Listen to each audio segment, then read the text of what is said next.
ರಾಯಚೂರಲ್ಲಿ ಗ್ರಾಮ ಪಂಚಾಯತ್ ಮಾಜಿ ಅಧ್ಯಕ್ಷನ ಕಿಡ್ನಾಪ್ ಆಗಿದೆ. ಅದು ಸಿರ್ಮಿಯಾ ಸ್ಟೈಲ್ನಲ್ಲಿ ಅಮರೇಶ್ ಮೇಟಿ ಅಪಹರಣ ಮಾಡಿದ್ದಾರೆ. ಲಿಂಗಸಗೂರು ತಾಲೂಕಿನ ರೋಡಲ ಬಂಡಾದಲ್ಲಿ ಈ ಘಟನೆ ನಡೆದಿರೋದು.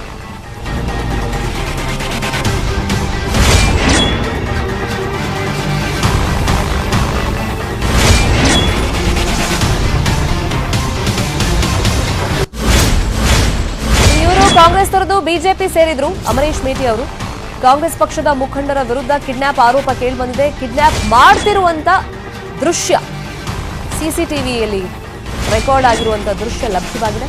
ಬಾಗಲಕೋಟೆಯ ಬೀಳಗಿಯ ಲಾಡ್ಜ್ನಲ್ಲಿ ತಂಗಿದ್ರು ಅಮರೇಶ್ ಮೇಟಿ. ಅಮರೇಶ್ ತಂಗಿದ ಲಾಡ್ಜ್ಗೆ ತೆರಳಿ ಅಲ್ಲಿಂದ ಅವರನ್ನ ಕಿಡ್ನಾಪ್ ಮಾಡ್ಕೊಂಡು ಕರ್ಕೊಂಡು ಹೋಗಿದ್ದಾರೆ. ಇದು ಸಿಸಿಟಿವಿ ಫುಟೇಜ್ ನೋಡಿ. ರಾಯಚೂರು ಮಾಜಿ ಜಿಲ್ಲಾ ಪಂಚಾಯತ್ ಸದಸ್ಯ ಬಸನಗೌಡ ಕಂಬಳಿ ಮೇಲೆ ಈಗ ಪ್ರಮುಖವಾಗಿ ಆರೋಪ ಕೇಳಿ ಬರ್ತಾ ಇದೆ.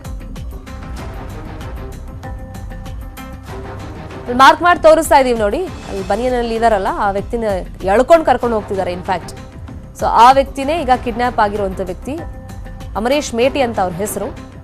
ಗ್ರಾಮ ಪಂಚಾಯತ್ನ ಮಾಜಿ ಅಧ್ಯಕ್ಷ. ರೀಸೆಂಟ್ ಆಗಿ ಕಾಂಗ್ರೆಸ್ ತೊರೆದು ಬಿಜೆಪಿ ಸೇರ್ಪಡೆಯಾಗಿದ್ರು. ಈಗ ಕಾಂಗ್ರೆಸ್ನವ್ರ ಮೇಲೆ ಗಂಭೀರ ಆರೋಪ ಕೇಳಿ ಬರ್ತಿರೋದು. ಮತ್ತೆ ಅದಕ್ಕೆ ಪೂರಕ ಅನ್ನುವಂತೆ ಈ ಸಿಸಿಟಿವಿ ಫುಟೇಜ್ ಲಭ್ಯವಾಗಿದೆ ನೋಡಿ. ಕೆಲವರೆಲ್ಲ ಮುಖ ಎಲ್ಲ ಕವರ್ ಮಾಡ್ಕೊಂಡಿದ್ದಾರೆ ಗೊತ್ತಾಗಬಾರ್ದು ಅಂತ. ಇನ್ನು ಕೆಲವರಂತೂ ರಾಜಾರೋಷವಾಗಿ ಕರ್ಕೊಂಡು ಹೋಗಿದ್ದಾರೆ. ಅಲ್ಲಿಂದ ಎಳ್ಕೊಂಡು ಕರ್ಕೊಂಡು ಹೋಗ್ತಿದ್ದಾರೆ ಅನ್ನೋದಂತೂ ಈ ಸಿಸಿಟಿವಿ ಫುಟೇಜ್ ಮುಖೇನ ಸ್ಪಷ್ಟವಾಗ್ತಾ ಇದೆ. ಯಾಕಂದ್ರೆ ಅವ್ರನ್ನ ಹಿಂದ್ಗಡೆಯಿಂದ ಹಿಡ್ಕೊಂಡಿದ್ದಾರೆ ಕೆಲವರು. ಬಲವಂತವಾಗಿ ಕರ್ಕೊಂಡು ಹೋಗ್ತಿದೆ ಈ ಗುಂಪು ಅನ್ನೋದು ಕೂಡ ಸ್ಪಷ್ಟವಾಗಿ ಗೊತ್ತಾಗ್ತಾ ಇದೆ. ಸದ್ಯಕ್ಕೆ ಬೀಳಗಿ ಪೊಲೀಸ್ ಠಾಣೆಯಲ್ಲಿ ಪ್ರಕರಣ ದಾಖಲಾಗಿದೆ. ಇನ್ನು ರಾಯಚೂರಲ್ಲಿ ಅಮರೇಶ್ ತಾಯಿ ಮೇಲೆಯೂ ಕೂಡ ಜೀವ ಬೆದರಿಕೆ ಇದೆ ಅನ್ನೋ ಆರೋಪ ಕೇಳಿಬಂದಿದೆ. ಲಿಂಗಸಗೂರು ಠಾಣೆ ಮೆಟ್ಲೇರಿದ್ದಾರೆ ಅಮರೇಶ್ ತಾಯಿ. ಅವ್ರ ಫ್ಯಾಮಿಲಿ ಮೆಂಬರ್ಸ್ಗೂ ಕೂಡ ಈಗ ಜೀವ ಬೆದರಿಕೆಯನ್ನು ಹಾಕ್ತಿದ್ದಾರೆ ಅಂತ ಗೊತ್ತಾಗಿದೆ. ರಾಯಚೂರಲ್ಲಿ ಗ್ರಾಮ ಪಂಚಾಯತ್ ಮಾಜಿ ಅಧ್ಯಕ್ಷನನ್ನ ಕಿಡ್ನಾಪ್ ಮಾಡಿದ್ದಾರೆ ಅಂತ ಆರೋಪಗಳು ಕೇಳಿ ಬರ್ತಿರೋದು. ಇನ್ನು ಯಾರು ಈ ತರ ಮಾಡಿದ್ದಾರೆ ದುಷ್ಕರ್ಮಿಗಳು ಅಂದ್ರೆ ಪ್ರಮುಖವಾಗಿ ಇಲ್ಲಿ ಆರೋಪ ಕೇಳಿ ಬರ್ತಿರೋದು ರಾಯಚೂರು ಮಾಜಿ ಜಿಲ್ಲಾ ಪಂಚಾಯತ್ ಸದಸ್ಯ ಬಸನಗೌಡ ಕಂಬಳಿ ಮೇಲೆ ಆರೋಪ ಕೇಳಿ ಬಂದಿದೆ. ಫೋಟೋದಲ್ಲಿ ಮಾರ್ಕ್ ಮಾಡಿ ತೋರಿಸ್ತಾ ಇದೀವಿ ನೋಡಿ. ಇದೇ ವ್ಯಕ್ತಿ, ಇವ್ರ ಹೆಸರು, ಇವರು ರಾಯಚೂರು ಮಾಜಿ ಜಿಲ್ಲಾ ಪಂಚಾಯತ್ ಸದಸ್ಯ ಬಸನಗೌಡ ಕಂಬಳಿ ಅಂತ. ಇವ್ರ ಮೇಲೆ ಆರೋಪಗಳು ಕೇಳಿ ಬರ್ತಾ ಇರೋದು. ಇದೇ ವ್ಯಕ್ತಿ ಈಗ ಲಾಡ್ಜ್ ನಲ್ಲಿ ತಂಗಿದ್ರಲ್ಲ ಅಮರೇಶ್ ಅವರು, ಅಲ್ಲಿ ಹೋಗಿ ಅವರನ್ನ ಬಲವಂತವಾಗಿ ಕರ್ಕೊಂಡು ಹೋಗಿದ್ದಾರೆ, ಕಿಡ್ನಾಪ್ ಮಾಡಿದ್ದಾರೆ ಅಂತ.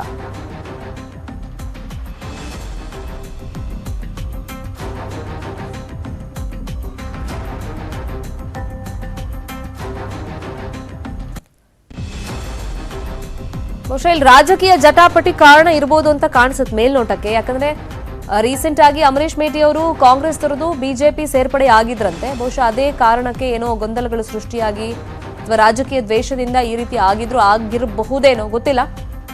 ಆದ್ರೆ ಇಷ್ಟು ಇನ್ಫಾರ್ಮೇಶನ್ ಅಂತೂ ಸಿಕ್ಕಿದೆ. ಅವರು ರೀಸೆಂಟ್ ಆಗಿ ಕಾಂಗ್ರೆಸ್ ತೊರೆದು ಬಿಜೆಪಿ ಸೇರ್ಪಡೆಯಾಗಿದ್ರು. ಒಂದು ಲಾಡ್ಜ್ ನಲ್ಲಿ ಇದ್ರು. ಅಲ್ಲಿಗೆ ಬಂದಂತ ಬಸನಗೌಡ ಕಂಬಳಿ ಅವರು ಮಾರ್ಕ್ ಮಾಡಿ ತೋರಿಸ್ತಾ ಇದೀವಲ್ಲ, ಇವರು ಜಿಲ್ಲಾ ಪಂಚಾಯತ್ನ ಮಾಜಿ ಸದಸ್ಯ. ಇವರು ಅಮರೇಶ್ ಮೇಟಿ ಅವ್ರನ್ನ ಕಿಡ್ನಾಪ್ ಮಾಡಿ ಕರ್ಕೊಂಡು ಹೋಗಿದ್ದಾರೆ, ಒಂದಿಷ್ಟು ಜನರನ್ನ ಕರ್ಕೊಂಡು ಬಂದು ಅಂತ ಇವ್ರ ಮೇಲೆ ಗಂಭೀರವಾದಂತ ಆರೋಪ ಕೇಳಿ ಬಂದಿದೆ. ಮತ್ತೆ ಆ ಸಿಸಿಟಿವಿ ಫುಟೇಜ್ ನೋಡಿದಾಗ್ಲೂ ಗೊತ್ತಾಗುತ್ತೆ. ಯಾಕಂದ್ರೆ ಲಾಡ್ಜ್ನಲ್ಲಿ ಅವರು ಉಟ್ಟು ಬಟ್ಟೆಯಲ್ಲೇ ಅವ್ರನ್ನ ಎಳ್ಕೊಂಡು ಹೋಗಿದ್ದಾರೆ. ಇನ್ಫ್ಯಾಕ್ಟ್ ಒಂದು ಶರ್ಟ್ ಕೂಡ ಅವ್ರಿಗೆ ಹಾಕ್ಸಿಲ್ಲ. ಅವರು ಬನಿಯನ್ನೆಲ್ಲ ಎಳ್ಕೊಂಡು ಹೋಗಿದ್ದಾರೆ ಅಂದ್ರೆ ಕಿಡ್ನಾಪ್ ಮಾಡೋ ಉದ್ದೇಶದಿಂದ ಇವ್ರು ಬಂದಿದ್ದಾರೆ ಅನ್ನೋದು ಕೂಡ ಮೇಲ್ನೋಟ ಗೊತ್ತಾಗ್ತಿದೆ ಈ ಸಿಸಿಟಿವಿ ಫುಟೇಜ್ ನೋಡಿದಾಗ. ಸದ್ಯಕ್ಕೀಗ ತನಿಖೆ ನಡೀತಾ ಇದೆ. ಇದೇ ವಿಚಾರವಾಗಿ ಮತ್ತಷ್ಟು ಮಾಹಿತಿಯನ್ನು ಕೊಡೋದಕ್ಕೆ ಫೋನ್ ಸಂಪರ್ಕದಲ್ಲಿ ಜಾಯಿನ್ ಆಗಿದ್ದಾರೆ ನಮ್ಮ ರಿಪೋರ್ಟರ್ ವಿಶ್ವನಾಥ್. ಈ ಸಿಸಿಟಿವಿ ಫುಟೇಜ್ ಹೇಳುತ್ತೆ ಮೇಲ್ನೋಟಕ್ಕೆ ಅವ್ರನ್ನ ಎಳ್ಕೊಂಡು ಹೋಗ್ತಿದ್ದಾರೆ, ಕಿಡ್ನಾಪ್ ಮಾಡಿದ್ದಾರೆ ಅಂತ. ಈಗ ಕಿಡ್ನಾಪ್ ಮಾಡಿದಂತ ಆರೋಪ ಬಸನಗೌಡ ಕಂಬಳಿ ಮೇಲೆ ಏನ್ ಕೇಳಿ ಬರ್ತಾ ಇದೆ? ಪ್ರೆಸೆಂಟ್ ಅವರೆಲ್ಲಿದ್ದಾರೆ, ಏನಿದ್ ಪ್ರಕರಣ? ಬಹುಶಃ ಸಂಪರ್ಕ ಸರಿಯಾಗಿ ಸಾಧ್ಯವಾಗಿಲ್ಲ ಅನ್ಸುತ್ತೆ. ಮತ್ತೊಮ್ಮೆ ನಮ್ಮ ರಿಪೋರ್ಟರ್ ವಿಶ್ವನಾಥ್ ಅವರಿಂದ ಕಂಪ್ಲೀಟ್ ಆಗಿ ಇನ್ಫಾರ್ಮೇಶನ್ ಪಡ್ಕೊಳ್ಳೋಣ. ಈಗ ಕಾಂಗ್ರೆಸ್ ತೊರೆದು ಬಿಜೆಪಿ ಸೇರಿದ್ರು ಅಮರೇಶ್ ಮೇಟಿ ಅವರು. ಒಂದು ಲಾಡ್ಜ್ ನಲ್ಲಿ ತಂಗಿರ್ತಾರೆ. ಆಗ ಬಸನಗೌಡ ಕಂಬಳಿ ಕಡೆಯವರು ಹೋಗಿ ಅಮರೇಶ್ ಮೇಟಿ ಅವರನ್ನ ಬಲವಂತವಾಗಿ ಎಳ್ಕೊಂಡು ಹೋಗಿದ್ದಾರೆ, ಕಿಡ್ನಾಪ್ ಮಾಡಿದ್ದಾರೆ ಅನ್ನೋ ಆರೋಪ ಕೇಳಿ ಬರ್ತಾ ಇದೆ. ಇದಿಷ್ಟೇ ಅಲ್ಲ, ರಾಯಚೂರಲ್ಲಿರುವಂತಹ ಅಮರೇಶ್ ಮೇಟಿ ಅವರ ತಾಯಿ ಮೇಲೆ ಈಗ ಜೀವ ಬೆದರಿಕೆ ಹಾಕ್ತಿದ್ದಾರೆ ಅನ್ನೋ ಆರೋಪಗಳು ಕೇಳಿ ಬರ್ತಾ ಇದೆ. ಹಾಗಾಗಿ ಅಮರೇಶ್ ಅವ್ರ ತಾಯಿ ಕೂಡ ಈಗ ಸದ್ಯಕ್ಕೆ ಪೊಲೀಸ್ ಸ್ಟೇಷನ್ ಅಲ್ಲಿ ಒಂದು ಕಂಪ್ಲೇಂಟ್ ಕೂಡ ಕೊಟ್ಟಿದ್ದಾರೆ ಅಂತ ಗೊತ್ತಾಗಿದೆ. പക്ഷെ ಮೇಲ್ನೋಟಕ್ಕೆ ಇದು ನೋಡ್ತಾ ಇದ್ರೆ ರಾಜಕೀಯ ದ್ವೇಷನೇ ಕಾರಣ ಇರಬಹುದು ಅಂತ ಕಾಣಿಸುತ್ತೆ. ಬಟ್ ಗೊತ್ತಿಲ್ಲ ಈಗ ಕಿಡ್ನಾಪ್ ಆಗಿರುವಂತ ವ್ಯಕ್ತಿ ಇದಕ್ಕೇನು ಹೇಳ್ತಾರೆ, ಅವ್ರು ಎಲ್ಲಿದ್ದಾರೆ ಎಟ್ ಪ್ರೆಸೆಂಟ್, ಜೊತೆಗೆ ಕಿಡ್ನಾಪ್ ಮಾಡಿಸಿರುವಂತ ಆರೋಪ ಕೇಳಿ ಬರ್ತಾ ಇದೆಯಲ್ಲ ಬಸನಗೌಡ ಅವ್ರ ಮೇಲೆ, ಅವ್ರು ಏನು ಹೇಳ್ತಾರೆ ಅವೆಲ್ಲವೂ ಕೂಡ ಇನ್ವೆಸ್ಟಿಗೇಷನ್ ಅಲ್ಲಿ ಕಾಲಕ್ರಮೇಣ ಗೊತ್ತಾಗ್ತಾ ಹೋಗುತ್ತೆ. ಬಟ್ ಸಿನಿಮಿಯಾ ಸ್ಟೈಲ್ನಲ್ಲಂತೂ ಅಪಹರಣ ಮಾಡಿದ್ದಾರೆ ಅನ್ನೋದಕ್ಕೆ ಸಾಕ್ಷಿ ಈ ಸಿಸಿಟಿವಿ ಫುಟೇಜ್.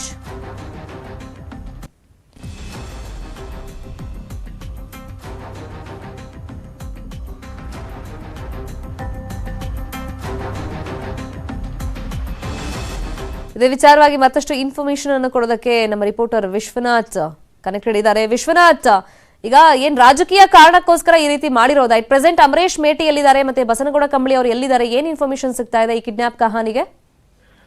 ಶರ್ಮಿತಾ, ರಾಯಚೂರು ಜಿಲ್ಲೆಯ ಲಿಂಗಸ್ಗೂರು ತಾಲೂಕಿನ ರೋಡಲ್ಬಂಡ ಕ್ಯಾಂಪ್ ಅಂತಕ್ಕಂತಹ ಒಂದು ಗ್ರಾಮ ಪಂಚಾಯಿತಿ ಇದೆ. ಆ ಗ್ರಾಮ ಪಂಚಾಯಿತಿಯಲ್ಲಿ ಕಳೆದ ಬಾರಿ ಅಧ್ಯಕ್ಷರಾಗಿದ್ದಂತವರು ಈ ಅಮರೇಶ್ ಮೇಟಿ. ಇವರು ಮೊದಲು ಕಾಂಗ್ರೆಸ್ ಪಕ್ಷದಲ್ಲಿ ಇರ್ತಾರೆ, ಆದ್ರೆ ಇತ್ತೀಚೆಗೆ ಬಿಜೆಪಿ ಪಕ್ಷವನ್ನ ತನ್ನ ಬೆಂಬಲಿಗರೊಂದಿಗೆ ಬಿಜೆಪಿ ಪಕ್ಷವನ್ನ ಸೇರಿರ್ತಾರೆ. 15 ತಿಂಗಳು ಅಂದ್ರೆ 2.5 ವರ್ಷಗಳ ಕಾಲಾವಧಿಯಲ್ಲಿ 15 ತಿಂಗಳ ನೀವು ಅಧಿಕಾರವನ್ನ ಮಾಡಿ, 15 ತಿಂಗಳ ನಾನು ಅಧಿಕಾರವನ್ನ ಮಾಡ್ತೀನಿ ಅಂತಕ್ಕಂಥ ಒಪ್ಪಂದದ ಮೇರೆಗೆ ಇವರು ಅಲ್ಲಿ ಅಧ್ಯಕ್ಷರಾಗಿರ್ತಾರೆ. ಈಗ 15 ತಿಂಗಳ ಕಾಲಾವಕಾಶ ಮುಗಿದ ಬಳಿಕ ಅವರು ತಮ್ಮ ಸ್ಥಾನವನ್ನ ಮತ್ತೊಬ್ಬರಿಗೆ, ಅಂದ್ರೆ ತಮ್ಮ ಬೆಟಾಲಿಯನ್ನಿರ್ತಕ್ಕಂಥವರಿಗೆ ಮತ್ತೊಬ್ಬರಿಗೆ ಸ್ಥಾನವನ್ನ ಬಿಟ್ಟುಕೊಡ್ಬೇಕು. ಹಾಗೆ ಬಿಟ್ಟುಕೊಟ್ಟು ಅವರು ಟೂರ್ ಅನ್ನ ತೆರಳಿರ್ತಾರೆ. ಆ ಟೂರ್ ಹೋದಂತ ಸಂದರ್ಭದಲ್ಲಿ ಬಾಗಲಕೋಟೆ ಜಿಲ್ಲೆಯ ಬೀಳಿಗಿಯಲ್ಲಿ ಅವರು ಒಂದು ಲಾಡ್ಜ್ ನಲ್ಲಿ ತಂಗಿರ್ತಾರೆ. ಶರ್ಮಿತಾ, ಆ ಲಾಡ್ಜ್ ನಲ್ಲಿ ತಂಗಿರ್ತಕ್ಕಂಥ ಬಸವರಾಜ್ ಮೇಟಿಯನ್ನ ಇಲ್ಲಿ ಇರ್ತಕ್ಕಂಥ ಅಂದ್ರೆ ರಾಯಚೂರು ಜಿಲ್ಲೆಯ ಏನು ಜಿಲ್ಲಾ ಪಂಚಾಯಿತಿಯ ಮಾಜಿ ಸದಸ್ಯರಾಗಿರ್ತಕ್ಕಂಥ ಬಸನಗೌಡ ಕಂಬಳಿ ಮತ್ತೆ ಲಕ್ಕಪ್ಪ ಅಂತಕ್ಕಂಥ ಒಬ್ಬ ಅದೇ ಗ್ರಾಮ ಪಂಚಾಯಿತಿಯ ಸದಸ್ಯ ಇಬ್ಬರು ಸೇರಿ ಅವರು ಕುತಂತ್ರವನ್ನ ಮಾಡಿ, ಷಡ್ಯಂತ್ರವನ್ನ ಮಾಡಿ ಅಲ್ಲಿರ್ತಕ್ಕಂತಹ ಅಂದ್ರೆ ಬೀಳಿಗೆಯಲ್ಲಿರ್ತಕ್ಕಂತಹ ಕಾಂಗ್ರೆಸ್ ಮುಖಂಡರಿಗೆ ಕರೆ ಮಾಡಿ ಮತ್ತೆ ಅಲ್ಲಿರ್ತಕ್ಕಂಥ ಮರಳು ಮಾಫಿಯಾದವ್ರನ್ನ ಇಬ್ಬರನ್ನು ಕೂಡ ಬಳಕೆ ಮಾಡಿಕೊಂಡು ಈ ರೀತಿಯಾಗಿ ರಾತ್ರೋರಾತ್ರಿ ಅವರು ತಂಗಿರ್ತಕ್ಕಂಥ ಮಾಹಿತಿಯನ್ನ ಪಡೆದು ಆ ಲಾಡ್ಜ್ಗೆ ನುಗ್ಗಿ ಅವರು ಯಾವ ರೀತಿಯಾಗಿ ಆ ಬಲವಂತವಾಗಿ ಅಮರೇಶ್ ಮೇಟಿಯನ್ನ ಎಳೆದುಕೊಂಡು ಹೋಗಿದ್ದಾರೆ ಅಂತಕ್ಕಂಥದ್ದನ್ನ ನೀವು ದೃಶ್ಯದಲ್ಲಿ ನೋಡಬಹುದು. ಇದೆಲ್ಲವೂ ಕೂಡ ರಾಜಕೀಯ ದ್ವೇಷದಿಂದಲೇ ನಡೆದಿರ್ತಕ್ಕಂಥದ್ದು ಅಂತಕ್ಕಂಥದ್ದನ್ನ ಈಗಾಗಲೇ ಅವರ ಮನೆಯವರು ಅಂದ್ರೆ ಅಮರೇಶ್ ಮೇಟಿ ಅವರ ಕುಟುಂಬಸ್ಥರು ಆರೋಪ ಮಾಡ್ತಾ ಇದ್ದಾರೆ. ಜೊತೆಗೆ ಇದಲ್ಲದೆ ಅಮರೇಶ್ ಮೇಟಿಯ ತಾಯಿ ಚಿಕ್ಕುಪೇರಿ ಅಂತಕ್ಕಂಥ ಒಂದು ಗ್ರಾಮ ಬರ್ತದೆ, ಆ ಗ್ರಾಮದಲ್ಲಿ ವಾಸ ಮಾಡ್ತಿದ್ದಾರೆ. ಅಮರೇಶ್ ಮೇಟಿಯನ್ನ ಆ ಕಡೆ ಅಪಹರಣ ಮಾಡಿದ್ದಲ್ಲದೆ ಈ ಅಮರೇಶ್ ಮೇಟಿ ಇರ್ತಕ್ಕಂಥ ಅವರ ತಾಯಿ ವಾಸವಾಗಿರ್ತಕ್ಕಂಥ ಚಿಕ್ಕೋಪೇರಿಯಲ್ಲೂ ಕೂಡ ಬಂದು ಅವ್ರ ತಾಯಿಗೂ ಕೂಡ ಜೀವ ಬೆದರಿಕೆ ಹಾಕಿದ್ದಾರೆ ಅಂತಕ್ಕಂಥ ನಿಟ್ಟಿನಲ್ಲಿ ಲಿಂಗಸ್ಗೂರು ಪೊಲೀಸ್ ಠಾಣೆಯಲ್ಲೂ ಕೂಡ ಪ್ರಕರಣ ದಾಖಲಾಗಿದೆ. ಇದೆಲ್ಲವೂ ಕೂಡ ರಾಜಕೀಯ ಷಡ್ಯಂತ್ರ ಮತ್ತು ರಾಜಕೀಯ ಕಾರಣದಿಂದಲೇ ನಡೀತಾ ಇದೆ ಅಂತಕ್ಕಂಥದ್ದು ಅವ್ರ ಕುಟುಂಬಸ್ಥರ ಆರೋಪವಾಗಿದೆ. ಆ ಆರೋಪ ಮಾಡಿರ್ತಕ್ಕಂಥ ಆಡಿಯೋ ಕೂಡ ನಮ್ಮ ನ್ಯೂಸ್ 18ಗೆ ಲಭ್ಯವಾಗಿರ್ತಕ್ಕಂಥದ್ದು. ಶರ್ಮಿತಾ, ಒಟ್ಟಾರೆಯಾಗಿ ಇಡೀ ಈ ಒಂದು ಪ್ರಹಸನವನ್ನ ನೋಡ್ತಾ ಇದ್ರೆ ರಾಜಕೀಯ ದ್ವೇಷದ ಹಿನ್ನೆಲೆಯಲ್ಲಿ ಅಧಿಕಾರಕ್ಕಾಗಿ ಆಗ್ಲಿ ಇನ್ನೊಂದು ದ್ವೇಷಕ್ಕಾಗ್ಲಿ ಯಾವ ರೀತಿಯಾದಂತಹ ಕೆಲಸಕ್ಕೂ ಕೂಡ ಈ ರಾಜಕಾರಣಿಗಳು ಕೈ ಹಾಕ್ತಾರೆ ಅಂತಕ್ಕಂತಹ ವಿಚಾರಕ್ಕೆ ಇದು ಒಂದು ನಿದರ್ಶನವಾಗಿದೆ. ಶರ್ಮಿತಾ, ಥ್ಯಾಂಕ್ ಯು ವಿಶ್ವನಾಥ್ ಹುಗಾರ್ ತಮ್ಮೆಲ್ಲ ಇನ್ಫಾರ್ಮೇಶನ್ಗೆ.